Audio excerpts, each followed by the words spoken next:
সত্যি ড্যাড, তোমার বুদ্ধির জবাব নেই। এত বড় একটা ব্যাপার এত সহজে হ্যান্ডেল করে নিলে। সেই জন্যই তো আমি তোর বাপ।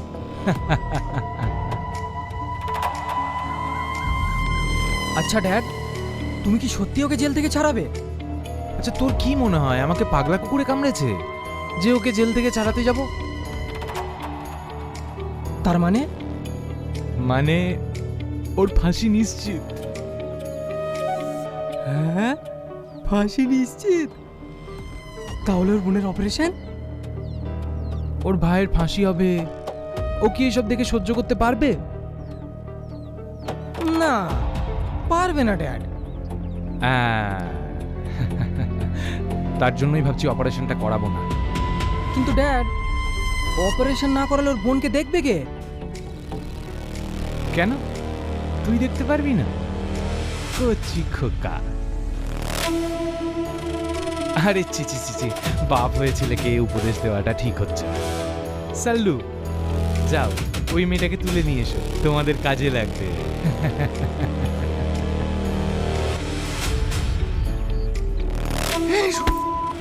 আমার বোনের নামে উল্টোপাল্টা কথা বলো, তুই জিপ টেনে এই। ফেলবো। তোর এত বড় সাহস, এ ছাড়। আমার বসের গায়ে হাত দিছিস? এই। ছাড়।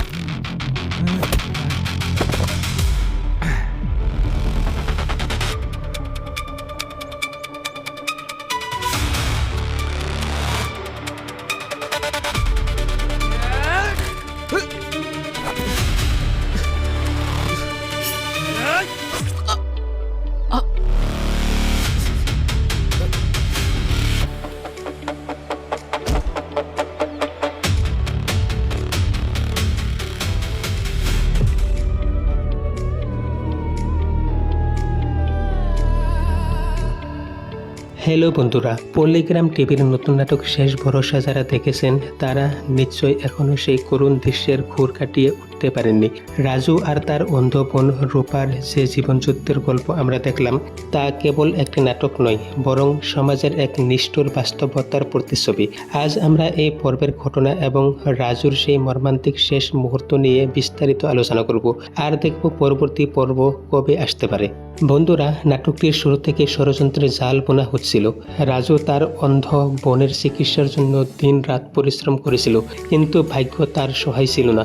গল্পের মোড় ঘুরে যায় যখন ধনী ব্যবসায়ী অপরূপ ব্যানার্জির পকেটে ছেলে ড্রিঙ্ক করে গাড়ি চালিয়ে রাজুর বান্ধবীর বাবাকে নৃশংসভাবে পিষে ফেলে। সবথেকে হৃদয় বিদারক দিক হলো অপরূপ ব্যানার্জি তার ছেলের অপরাধ ঢাকতে রাজুকে 10 লাখ টাকার লোভ দেখায় এবং তার অন্ধ বোনের অপারেশনের মিথ্যা প্রতিশ্রুতি দিয়ে তাকে মিথ্যে স্বীকারোক্তি দিতে বাধ্য করে।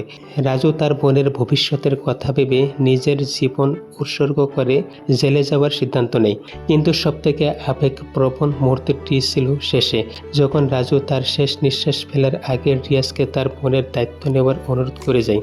কিন্তু শেষে দেখা যায় অপরূপের আসল মতলব ছিল রূপাকে তার নিজের প্রয়োজনে ব্যবহার করা। রাজু যখন বুঝতে পারে যে সে আর তার বোন কোনোভাবেই নিরাপদ নয়, তখন তার সেই শেষ আর্তনাদ আমাদের চোখে আঙুল দিয়ে দেখিয়ে দিল অসহায় মানুষের জীবনের মূল্য এই সমাজের বড়লোকদের কাছে কতটা নগণ্য। সবথেকে আবেগপ্রবণ মুহূর্তটি ছিল শেষে, যখন রাজু তার শেষ নিঃশ্বাস ফেলার আগে রিয়াজকে তার বোনের দায়িত্ব নেওয়ার অনুরোধ করে যায়। রিয়াজ এই পুরো ঘটনার সাক্ষী ছিল এবং সে কথা দিয়েছে যে সে রূপাকে রক্ষা করবে। বন্ধুরা, চলো এখন দেখে নেওয়া যাক পরবর্তী পর্বে কি হতে পারে। আমার ধারণা দ্বিতীয় অংশে আমরা হয়তো দেখতে পাবো 1 নম্বরে রিয়াজের অঙ্গীকার। রাজুর শেষ ইচ্ছা পূরণ করতে রিয়াজ কি পারবে রূপাকে অপরূপ ব্যানার্জির এই শয়তানি চক্র থেকে রক্ষা করতে? নাম্বার 2, রূপার ঘুরে দাঁড়ানো। ভাইয়ের মৃত্যু এবং ষড়যন্ত্রের কথা জানার পর রূপা কি ভেঙে পড়বে, নাকি রিয়াজের সহায়তায় সে নিজের ভাইয়ের হত্যার বিচার চাইবে? নাম্বার 3, অপরূপের পতন। রিয়াজ কি পারবে অপরূপের আসল রূপ সবার সামনে ফাঁস করে দিতে? ক্ষমতার দম্ভে অন্ধ এই মানুষটির কি পতন ঘটবে? তো চলো বন্ধুরা, এখন দেখে নিয়ে যাক পরবর্তী পর্ব কখন আসতে পারে।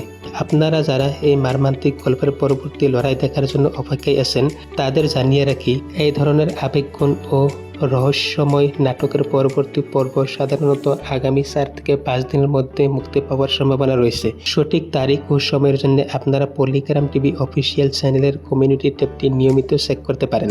বন্ধুরা, এই নাটকের ঘটনাটি আমাদের সবাইকে একটা বড় শিক্ষা দেয়।